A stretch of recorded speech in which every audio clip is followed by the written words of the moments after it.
ഈശോമിശിഹായ്ക്ക് സ്തുതിയായിരിക്കട്ടെ. വിശുദ്ധ മത്തായിയുടെ സുവിശേഷം 7-ാം അധ്യായം 21 മുതൽ 28 വരെയുള്ള തിരുവചനങ്ങൾ. യഥാർത്ഥ ശിഷ്യൻ.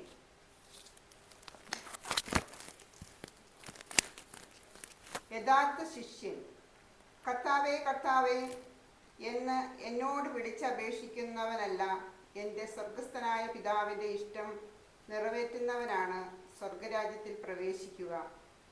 അന്ന് പലരും എന്നോട് ചോദിക്കും, കർത്താവേ, കർത്താവേ, ഞങ്ങൾ നിന്റെ നാമത്തിൽ പ്രവചിക്കുകയും നിന്റെ നാമത്തിൽ പിശാചുക്കളെ പുറത്താക്കുകയും നിന്റെ നാമത്തിൽ നിരവധി അത്ഭുതങ്ങൾ പ്രവർത്തിക്കുകയും ചെയ്തില്ലേ? അപ്പോൾ ഞാൻ അവരോട് പറയും, നിങ്ങളെ ഞാൻ ഒരിക്കലും അറിഞ്ഞിട്ടില്ല. അനീതി പ്രവർത്തിക്കുന്നവരെ, നിങ്ങൾ എന്നിൽ നിന്ന് അകന്നു പോകുവിൻ.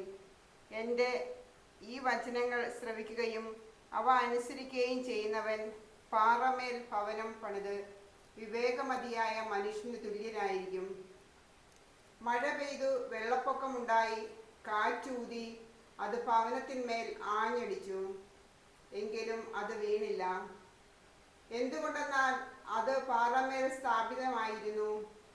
എൻ്റെ ഈ വചനങ്ങൾ കേൾക്കുകയും എന്നാൽ അത് അനുസരിക്കാതിരിക്കുകയും ചെയ്യുന്നവൻ മണൽപ്പുറത്ത് ഭവനം പണിത് ഭേഷന് തുല്യനായിരിക്കും. മഴ പെയ്തു വെള്ളപ്പൊക്കമുണ്ടായി, കാറ്റൂതി അത് ഭവനത്തിന്മേൽ ആഞ്ഞടിച്ചു, അത് വീണുപോയി. അതിൻ്റെ വീഴ്ച വലുതായിരുന്നു. യേശു ഈ വചനങ്ങൾ അവസാനിപ്പിച്ചപ്പോൾ ജനാവലി അവൻ്റെ പ്രബോധനത്തെപ്പറ്റി വിസ്മയിച്ചു. അവരുടെ നിയമജ്ഞന്മാരെ പോലെയല്ല, അധികാരമുള്ളവനെ പോലെയാണ് അവൻ പഠിപ്പിച്ചത്. നമ്മുടെ കർത്താവായ ഈശോമിശിഹായ്ക്ക് സ്തുതി. വിശുദ്ധ സുവിശേഷത്തിൽ യഥാർത്ഥ ശിഷ്യൻ ആരാണെന്ന് ഈശോ വെളിപ്പെടുത്തുകയാണ്. എൻ്റെ നാമത്തിൽ നിങ്ങൾ പിശാചുക്കളെ ഒഴിപ്പിക്കുകയും അത്ഭുതങ്ങൾ പ്രവർത്തിക്കുകയും ഒക്കെ ചെയ്താലും എൻ്റെ പിതാവിൻ്റെ ഇഷ്ടം നിറവേറ്റുന്നവനാണ് യഥാർത്ഥ ശിഷ്യൻ എന്ന് ഈശോ പറയുന്നു. ഈശോ പറയുകയാണ്, വലിയ വെള്ളപ്പൊക്കവും കാറ്റുമൊക്കെ ഊതി, പക്ഷേ പാറമേൽ പണിത ആ വീട് വീണുപോയില്ല. ഈശോയുടെ വചനം ശ്രവിച്ച് അനുസരിച്ച് ദൈവികമായി ജീവിച്ചവർക്ക് എത്ര വെള്ളപ്പൊക്കമുണ്ടായാലും കാറ്റ് ഊതി ആഞ്ഞടിച്ചാലും ആ വീടിന് ഒന്നും സംഭവിക്കില്ല എന്നാണ് ഈശോ വിശുദ്ധ സുവിശേഷത്തിലൂടെ വെളിപ്പെടുത്തുന്നത്. നമ്മുടെ വിശ്വാസം ആരൊക്കെ എന്തെല്ലാം പറഞ്ഞാലും പല തന്ത്രങ്ങൾ പ്രവർത്തിച്ചാലും നമ്മൾ അതിലൊന്നും പതറിപ്പോകരുത്. നമ്മുടെ വിശ്വാസം അടിയുറച്ചതായിരിക്കണം. നമ്മുടെ വിശ്വാസത്തിന്മേൽ ആരെല്ലാം ആഞ്ഞടിച്ചാലും ആ വിശ്വാസം അടിയുറച്ച് നമ്മൾ ജീവിച്ചാൽ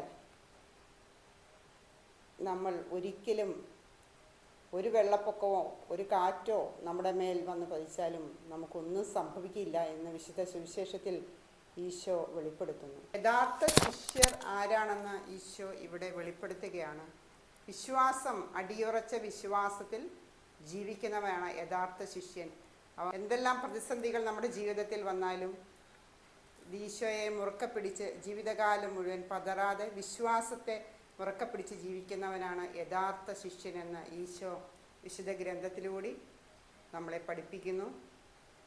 ഈ നോമ്പുകാലത്ത് യഥാർത്ഥ ശിഷ്യൻ എന്ന ചോദ്യത്തിന് നമ്മൾ ദൈവത്തിൻ്റെ മുന്നിൽ ഉത്തരം കൊടുക്കുവാൻ. അപ്പോൾ ഇന്നത്തെ ഈ വചനത്തെ നമുക്ക് ഓർത്ത് ധ്യാനിക്കാം. ഈശോമിശിഹായ്ക്ക് സ്തുതിയായിരിക്കട്ടെ.